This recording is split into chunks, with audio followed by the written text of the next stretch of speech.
E aí pessoal, tudo bem? A paz do Senhor a todos. Eu sou o pastor Antônio Júnior e irmãos, nesse fim de semana eu vi uma matéria muito interessante de algo surpreendente que aconteceu numa cidadezinha lá na Colômbia. É que o corpo de Cristo, ele apareceu no tronco de uma árvore e os galhos davam a impressão que realmente Jesus estava pendurado em uma cruz, isso mesmo. E o mais impressionante é que essa imagem, essa suposta imagem de Jesus, apareceu exatamente na semana da Páscoa.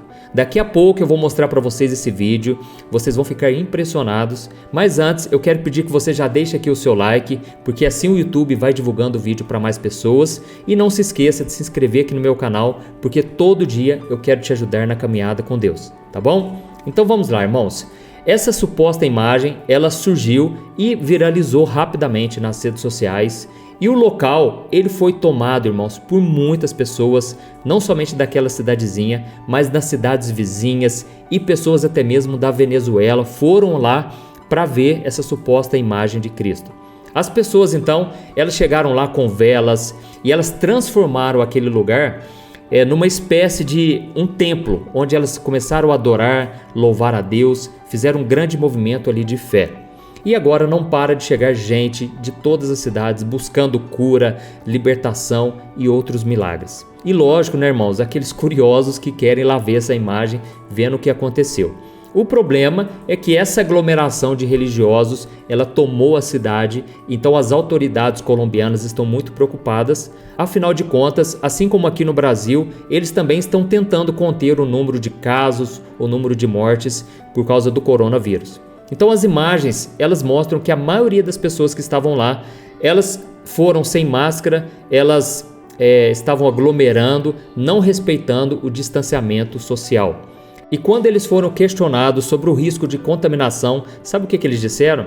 Eles disseram que eles não se preocupavam, porque Jesus estava ali materializado e ele estava então protegendo aquelas pessoas e trazendo uma mensagem para eles de esperança nesse momento tão difícil. E eles também acreditam que a aparição de Jesus em plena Semana Santa é um sinal de que Deus já começou a reverter a situação. Olha isso, irmãos. E a pergunta que fica é: será que isso é um sinal de que Jesus está voltando? Será que Deus está querendo mostrar para toda a humanidade que nós devemos nos lembrar do sacrifício de Jesus na cruz? Ou será que isso não passa de mais uma ilusão criada pela mente humana? É sobre isso que eu vou tratar com você nesse vídeo. Vou colocar esse vídeo para você assistir agora e depois eu vou fazer uma análise completa sobre esse tipo de situação, tá bom? Então fique comigo até o final e assiste o vídeo aí para você tirar as suas próprias conclusões. Hola, ¿qué tal? Un saludo muy especial a los seguidores del periódico El Propio. Nos encontramos en el barrio José Antonio Galán de la ciudad de Manangué a esta hora de la noche, donde decenas de personas se reúnen asombradas porque en una ceiba o bonga, como le llaman en otros sectores de la región, apareció esta imagen que aseguran que es la imagen de Jesús. Muchos están sorprendidos, incluso se olvidaron del coronavirus y están en estos momentos aquí observando esta imagen.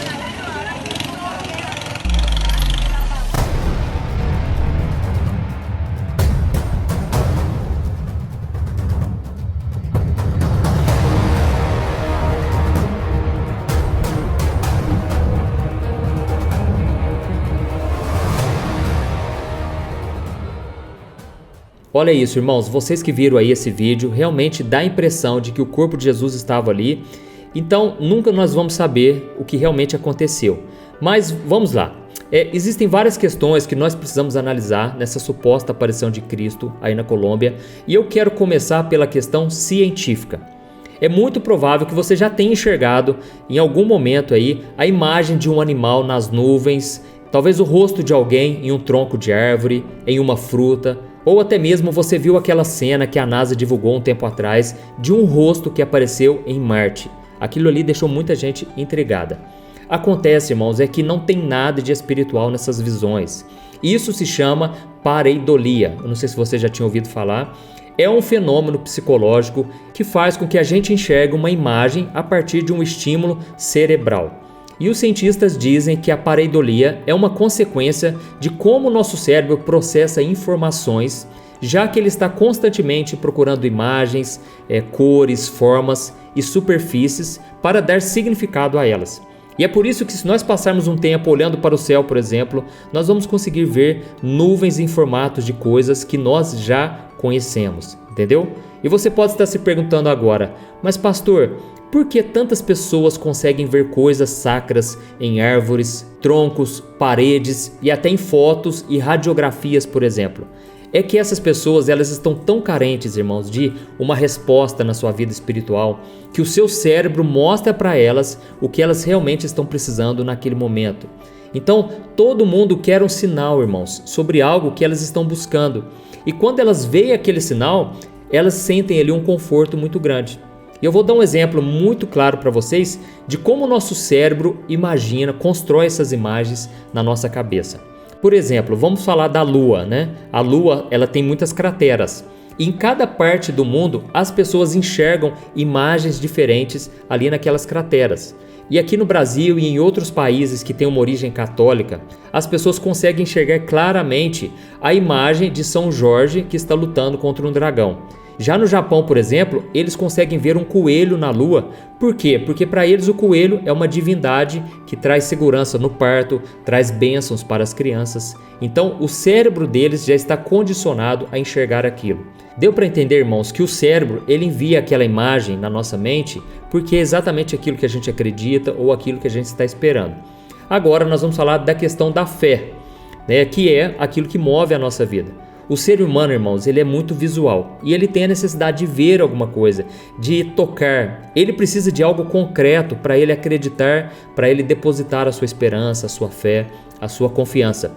E isso é muito comum acontecer desde o começo da humanidade, e isso nós vemos também claramente no livro de Êxodo. A Bíblia diz que depois que Moisés ele passou semanas no Monte Sinai, recebendo de Deus a tábua dos 10 mandamentos, o povo se sentiu abandonado naquele deserto e eles pediram então para o irmão de Moisés, Arão, fazer um bezerro de ouro para que ele os guiasse naquele deserto. O que nós precisamos entender, irmãos, é que aquele povo acreditava em Deus, mas na ignorância deles, eles achavam que Deus tinha que ser algo palpável, algo que pudesse ser tocado, algo que pudesse ser visto.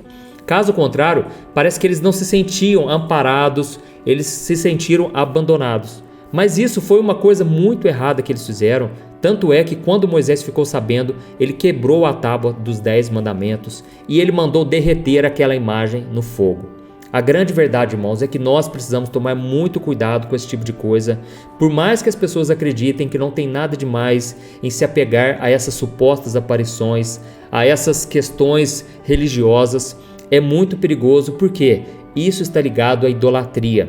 É comum nós vermos pessoas orando, acendendo velas, pedindo cura, libertação ou qualquer outro tipo de milagre nesses lugares. E eu sei que pode parecer algo inocente, mas quem está fazendo isso, a pessoa está transferindo a sua fé, a sua adoração, que deveria ser para Deus, e colocando nesses locais, nesses objetos, que não podem fazer nada por elas, entendeu? E foi por isso que a Bíblia diz que o rei Ezequias, certa vez ele decidiu destruir uma serpente de bronze que Deus havia mandado Moisés criar para salvar o povo de Israel que tinha sido picado por cobras no deserto. E eu quero ler para vocês o que está escrito. Vamos ver o que a Bíblia diz sobre esse rei. Preste atenção. Ele fez o que o Senhor aprova, tal como tinha feito Davi, seu predecessor. Removeu os altares idólatras, quebrou as colunas sagradas e derrubou os postes sagrados. Despedaçou a serpente de bronze que Moisés havia feito, pois até aquela época os israelitas lhe queimavam incenso. Ela era chamada Neustã. Ezequias confiava no Senhor, o Deus de Israel. Nunca houve ninguém como ele entre todos os reis de Judá, nem antes nem depois dele. Olha isso, irmãos. A serpente de bronze ela foi criada por Deus para demonstrar a sua misericórdia pelo seu povo, porque aquele povo estava pagando pelos seus erros. Mas o que aconteceu? Passou algum tempo e aquelas pessoas se esqueceram de que o poder vinha do Senhor e eles passaram a queimar incensos para aquele objeto, adorando aquela serpente de bronze. Então, meu irmão, deixa eu te falar uma coisa. Se você se deparar com alguma situação parecida em relação a alguma aparição de Jesus ou de quem quer que seja, ignore isso, tá bom? o que você precisa fazer é crer no seu coração que Deus ou Jesus não precisam se materializar na sua frente, porque isso já vai acontecer quando você se encontrar com Ele na eternidade. Você tem que viver pela fé, meu irmão. Foi isso que Jesus disse ao seu discípulo Tomé depois que Cristo ressuscitou. A Bíblia diz que Tomé, ele duvidou do que as mulheres e os apóstolos estavam falando, que se encontraram com Jesus ressuscitado. E ele então declarou que ele só acreditaria se ele tocasse nas feridas de Jesus. Eu quero ler para você o que está escrito em João capítulo 20. Preste atenção. Tomé, um dos 12, não estava com os discípulos quando Jesus apareceu. Os outros discípulos lhe disseram: "Vimos o Senhor", mas ele lhes disse: "Se eu não vir as marcas dos pregos nas suas mãos, não colocar o meu dedo onde estavam os pregos e não puser a minha mão no seu lado, não crerei." Uma semana mais tarde, os seus discípulos estavam outra vez ali e Tomé com eles. Apesar de estarem trancadas as portas, Jesus entrou, pôs-se no meio deles e disse: "Paz seja com vocês." E Jesus disse a Tomé: "Coloque o seu dedo aqui, veja as minhas mãos. Estenda a mão e coloque-a no meu lado." Disse-lhe Tomé: "Senhor meu e Deus meu." Então Jesus lhe disse: "Porque me viu, você creu? Felizes os que não viram e creram." Olha isso, irmãos, nós precisamos entender que Jesus está conosco através do Espírito Santo e nós não precisamos enxergá-los, nós só precisamos senti-lo em nossos corações. E antes de concluir esse vídeo, tem algo acontecendo ali na Colômbia que me preocupou muito. O fato das pessoas estarem se aglomerando perto daquela árvore sem usar máscara, desrespeitando o distanciamento social.